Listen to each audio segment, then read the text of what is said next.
Yes, of course. Yeah, yeah, yeah. Ah, thank you.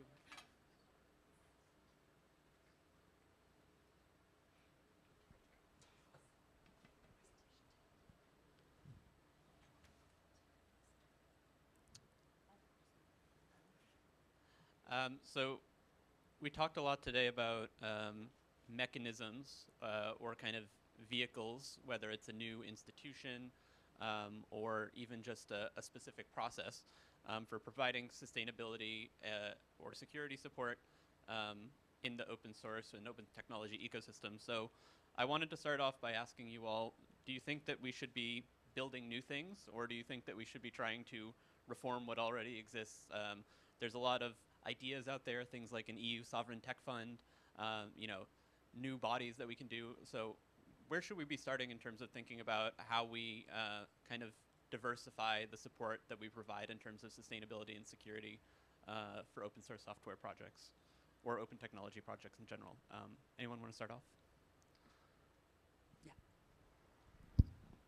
Well, in the case of the EU STF, it's developing something new for an old problem. And the reality is, like lack of systemic investment in maintenance of open source has languished for several decades. No one actor has necessarily stepped up and say, I have a responsibility, I'm going to invest in this. And when actors have done so, it's been very siloed and often focused on their own strategic priorities. That may be more of a corporation doing it on a short-term project. That is starting to change with the German STF, but the reality is we do need some institutional reinvigoration and innovation in this space to address issues that haven't been addressed before. Can I?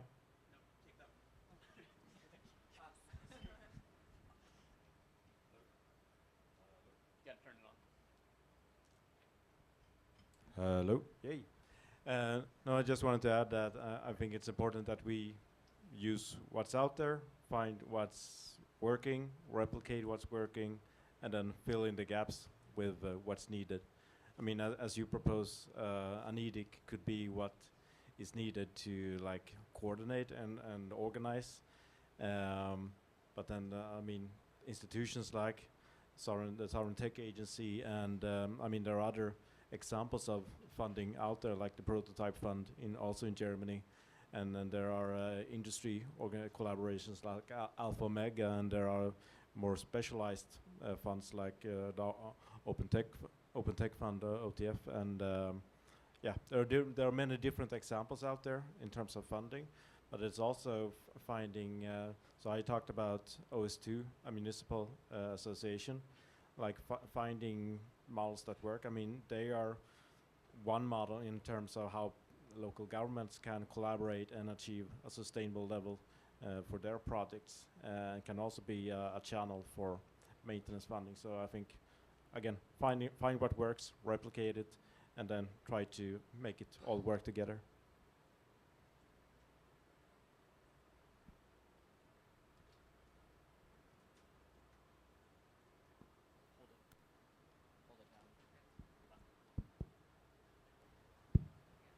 Okay, I'm going to say we should do both. Yes, while we are trying to build something new, we should also sustain some of the initiatives that are already there, make them better, improve them. So yeah. I'll second that, and then second a lot of what was said by the others. I think the thing I always say when I'm talking to people about like creating new projects and open source is like, how about you build on what's there? And it's really important to identify what's there first before you start to build a new thing. And I do think that there's structures. And if I look specifically at our research, I think there is structures. For instance, if we're talking about creating the international standards, there are structures there. There are things there. There's no reason to reinvent the wheel. Maybe we just need to coordinate better, and there may be a coordinating body or like impetus at some point that needs to be, I don't want to say new, but at least rethought, and the groups that are working on the thing get together and coordinate together. So I think that's maybe the only new thing I would think of, because yeah, I do agree, and there is a lot already there that just needs to maybe be recognized and made sure that they're working together and not apart or in parallel, and not realizing that they're all doing the same thing or something along those lines. So Steph, can I double click on that? That's the only new thing we need. Open source has everything in it already. We've built this institution for 50 years. It all exists. We don't have the coordination infrastructure to coordinate it. And you spoke to Emily Lovell, right? Something she's putting together, and I tried to help, ran out of capacity. I didn't know that was possible, but she's connecting all the different mentorship programs, or trying to, a bunch of them, so that they work together, because it turns out there's a lot of different mentorship programs to bring youth on board, and they were facing the same problem but not talking about it. So we need new coordination mechanisms, new coordination infrastructure. One thing I was reflecting on is that a lot of these mechanisms seem set up to support projects or institutions or communities rather than simply supporting people. So how do you all think about that kind of dynamic in terms of how we can better invest in and support human resources, developer resources, the actual people that are already doing the work that we all depend on? Build an endowment where they have control. Good answer, John. Fund the EU Sovereign Tech Fund. Yes. Johan, did you want to say something? Yeah, I mean, there are examples. There are proven business models in setting up like service supplier models. Like Daniel Stenberg, he's been working on this for a long time, trying to be able to work. I mean, the whole world is using his projects, but he's barely now on the level to where he can be sustained through assignments through a Wolf SSL, a consultancy in the space. So we need more maintainers to start using this support model, and I think there are a lot of infrastructure to lower that barrier, but even more we need to make the demand for these and the awareness of these services, so that people actually start procuring the services from these individuals. Yeah, there are different ways. To put a fine point on that, we work with Daniel through the Open Source Academy, the European Open Source Academy, and he's one of the 5 or 10 most important open source software developers, and he's still crowdfunding for his developer laptop. There's a structural problem there. Sorry, Stephanie. Oh, no problem. I agree with what both of what colleagues up here are saying, but also that I really, your paper on the sovereign tech the EUSF, thank you. I thought really resonated with me on ways of dealing with that. I mean, when I was going, yes, I actually wanted to use it also towards, because I also showed, it was like showing a lot of the value of why like big structures should be helping support this, be it governments or in my case university. But I think we can't ignore the fact that there are large industry making money off of the backs of our open source maintainers, and that they need to, and I know there are a number of companies and people I work with in industry that are great open source parts of the open source community, and I think they're trying to kind of pay back and make sure, because it's important to them.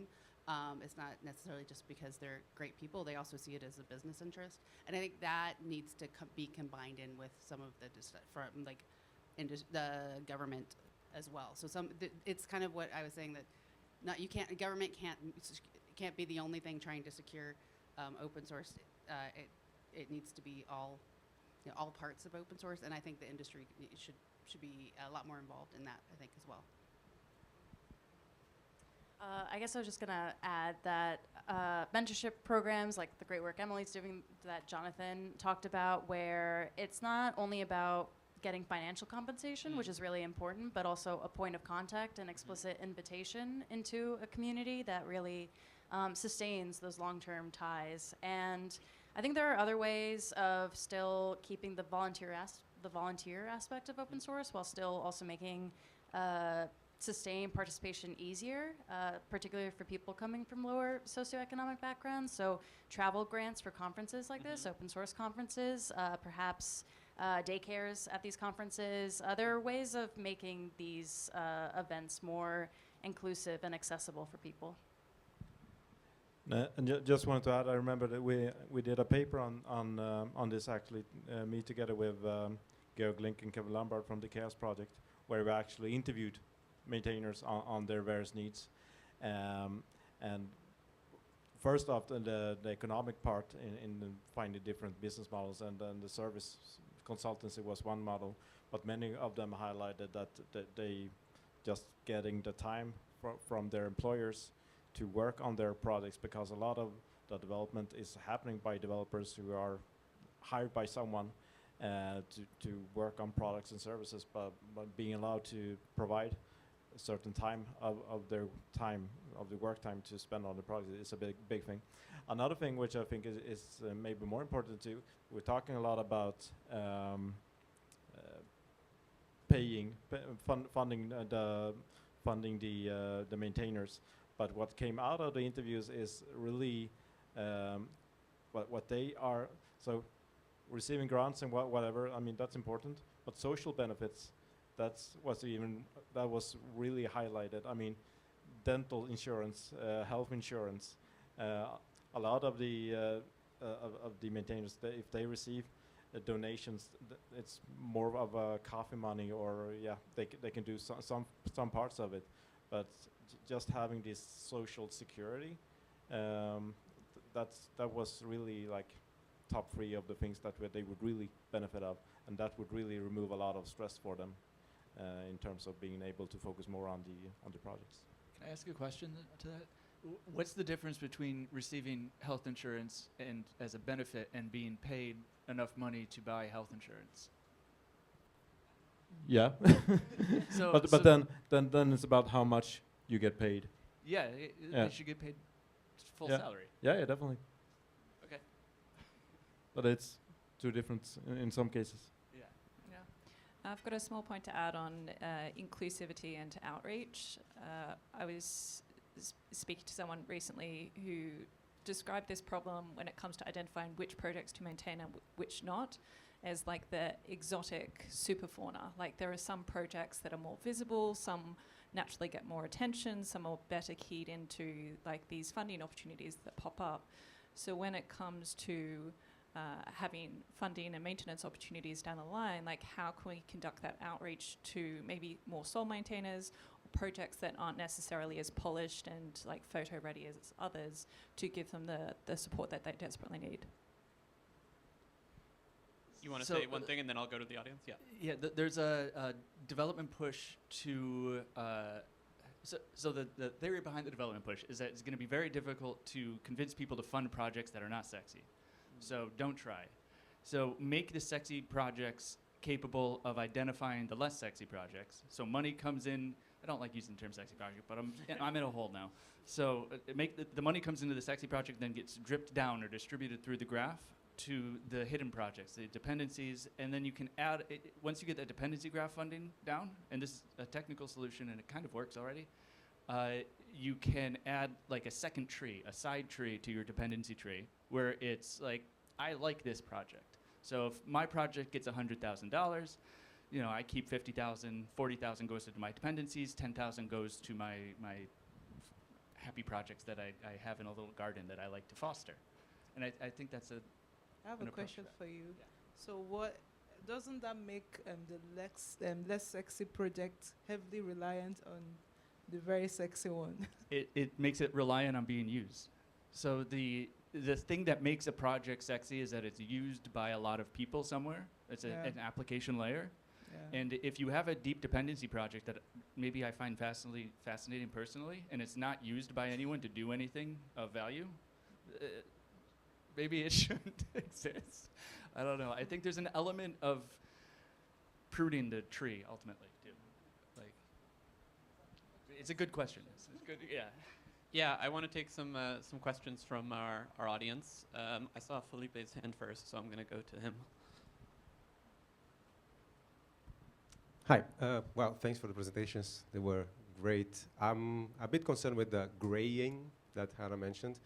And on another kind of topic, I wrote a bit about what I feel that there is kind of our generation, kind of climate anxiety, a younger generation that is now 22, 23, that is climate rebellion, and what I'm identifying in my teenage daughter as climate fatigue, and a sense of hopelessness that is supposedly emerging. And I wonder if that's not also connected to that. When I started my project as a media activist and kind of open source ethos, we were hopeful that that was a response to a lot of problems in the political scenario, me and a lot of other people. And I wonder if that's not something similar happening, and that people, young people, lose trust that the world can be made better by adopting and dedicating time to open source. And a perhaps separate question is also if there isn't there something that is like too much money for startups, too much money for high-paying jobs that will attract some kind of people, but not to do open source? And because I think the high salaries of IT careers in Berlin are a problem for the city for many reasons, gentrification and all that. And maybe that also has an effect of attracting people that are there for the money and not because they think they can change the world. And just a mention to the DRIPS network, I don't know if anyone heard about it. I work with them. Fantastic. Yeah, thank you for your question. I really appreciate it. Yeah, I think this tension showed up a lot where there's definitely a sense of despair and dread with the state of the world, especially, these new developers they've been sold this promise, especially coming from lower socioeconomic backgrounds, that if you study computer science, you get a job as a software engineer, immediate social mobility, and our education system has adapted to that. So we've been pushing CS programs, and we've been trying to pull these students into these areas. And now that these jobs are sort of drying up, students are very afraid, and they see open source as a way to relieve some of those fears. They see it as a way to make themselves more competitive in comparison to peers who maybe aren't contributing, don't have these public profiles. And so of the alumni that I spoke to, a good chunk of them were coming from lower socioeconomic backgrounds where they had another job while they were attending school, and they had this tension, and they were really motivated by humanitarian open source. They loved contributing to projects that had a social good message, but also there was this tension at the end of the day. I need to eat, I need to find a job, I need to pay off these student loans. And yeah, that's what I was saying. I don't know if there's an easy answer for it right now, but yeah, it definitely aligns with what you were saying. Your research, you're kind of mentioning it, but also so I do a lot of community organizing in Vermont, and there's a local tech agency that finds people in the local community who need technical solutions for some project that affects the community immediately, and people love contributing to them because it's local. They might be exasperated on the state of the world, but they see this effect in their local environment, so they feel like they have agency at that point. So that's really helpful. And to your second point, yeah, probably. But is it? We're in a really bad situation, so we gotta.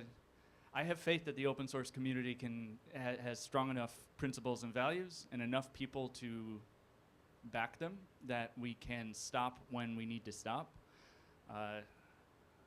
Yeah. So I'd rather us try to bring money into this space and maybe go a little too far for a little bit than have that situation that you were just describing. I was having a conversation with Claire Dillon, who runs an open source network in Ireland recently, and she works a lot with University OSPOs, and she was saying that students, they often engage with open source projects because thematically there's something that draws them in that aligns with their values, like it works with humanitarian aid or human rights, environmental sustainability. But there is often that pipeline and dropout, after they finish a project, or maybe they need to go out into the world and get a job. That's where where engagement starts to drop off. So it's a very important question in terms of sustainability of open source about how we can retain those individuals. And I wanted to bring this back to the maintenance point because disillusionment and concern is often compounded by systemic issues such as burnout.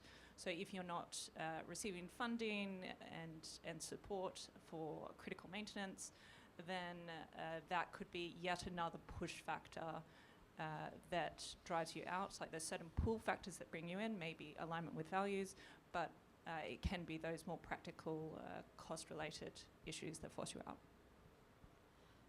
I want to follow on from that, but also I think Johan's point from earlier about the insurance and the social services kind of goes to the idea of if you start to frame this as public service, and that the people who are doing it are doing a public service, and then the idea that you under that, a lot of people do public service because they know it's not going to bring them more money than say going to industry, but there is a certain level of, aside from that you're doing something for your community, you have a certain level of a safety net. So I think that's exactly what I think what you were trying to say is that, and especially if coming from the U.S. perspective, where independent contractors who don't have insurance are pretty much screwed.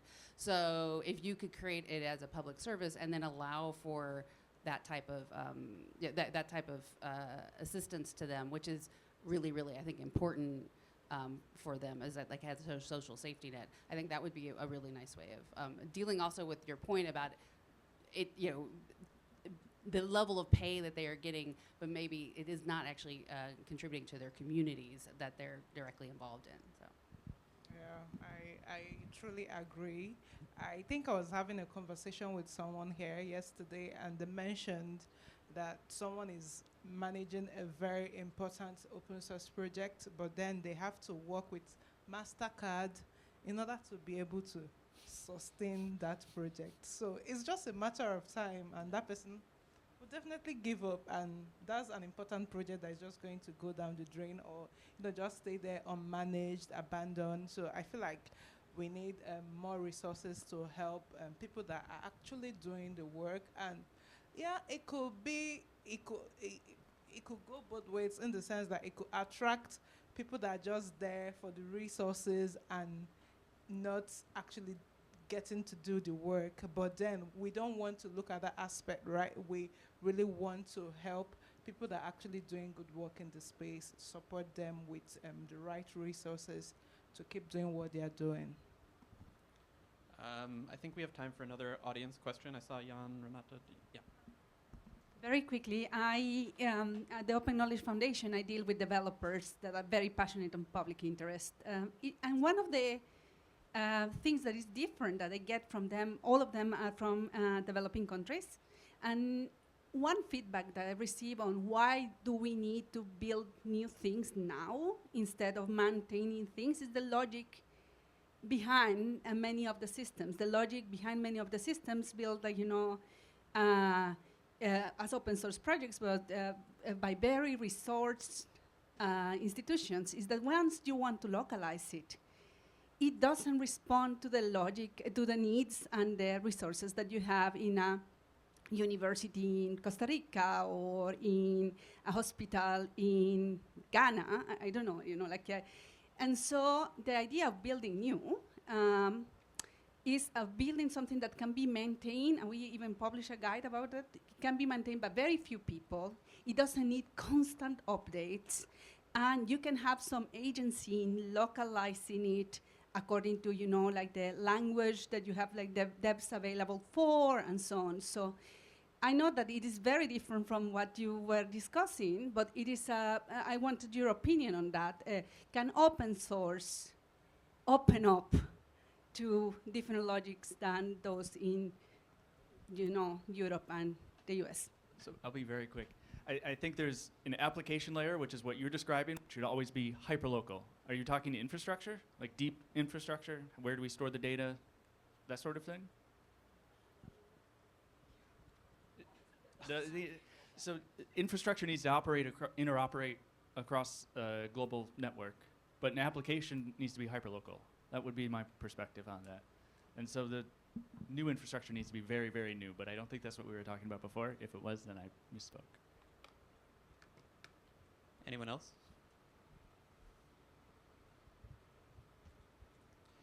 Okay. Any other questions from the audience before we move on? Yes, John has a question. Who brought up making open source popular, like among the general population? Someone in the, is that you? Can we do that? How?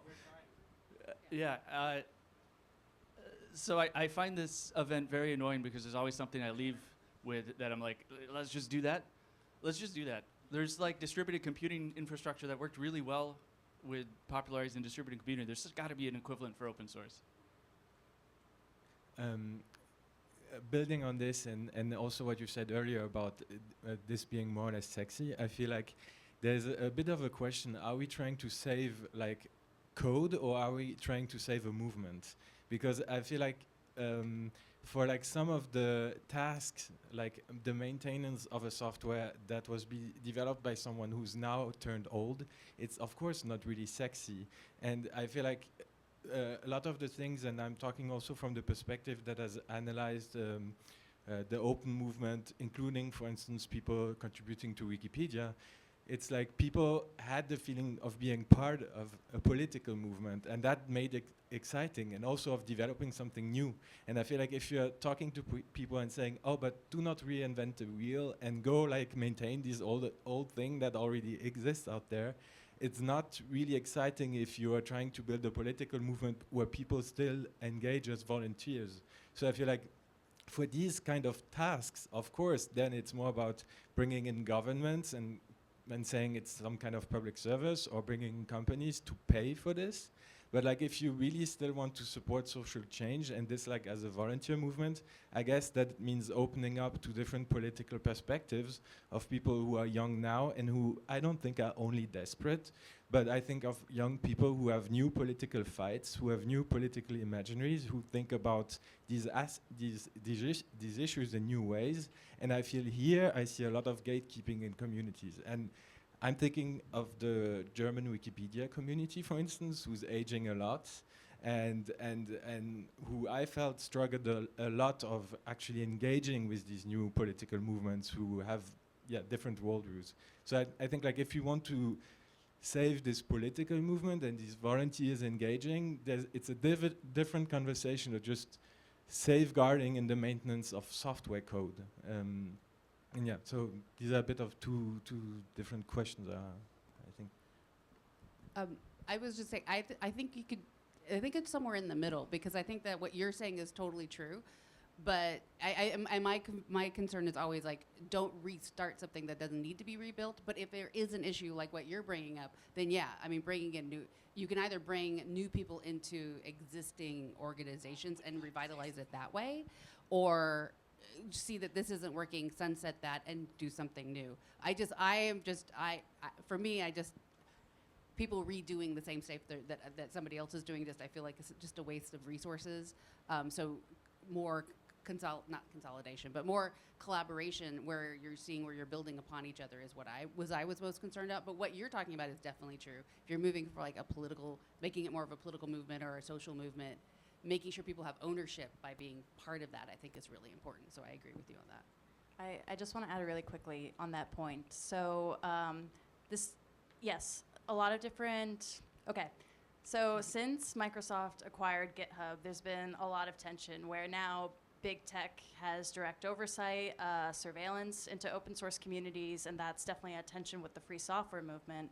And over the years, Microsoft has used their power to mess with open source in a way that wouldn't usually happen. And so something that I found quite exciting is this platform that's emerged sort of as a competitor. I mean, on their website, they explicitly say I forgot what their wording is, but basically we resist these capitalist overlords, sponsoring open source code. And it's called Codeberg, and right now it is, I believe, partially funded by the German government. And right now it is very local to Germany, and I was talking to somebody else about it. But I have talked to some people on it, and so first off, there's a lot of queer developers who are worried about their identities being, mined and their data being used, and so they love Codeberg for that reason. I was speaking to someone who on Codeberg was basically creating a direct competitor to Google Drive, but specifically for their local community in like a Republican area of South Carolina, I want to say, which was really cool. And so I think these political ideologies are shifting to new areas, and I think, it's a site for new inquiry. Let's follow these people, see what they do. I think there are sites for inspiration and joy. Great. Well, I think we have to wrap up there. I'm very sorry, everyone. But we can continue the conversation over some snacks in just a few minutes. But please give a big round of applause once again to all of our panelists.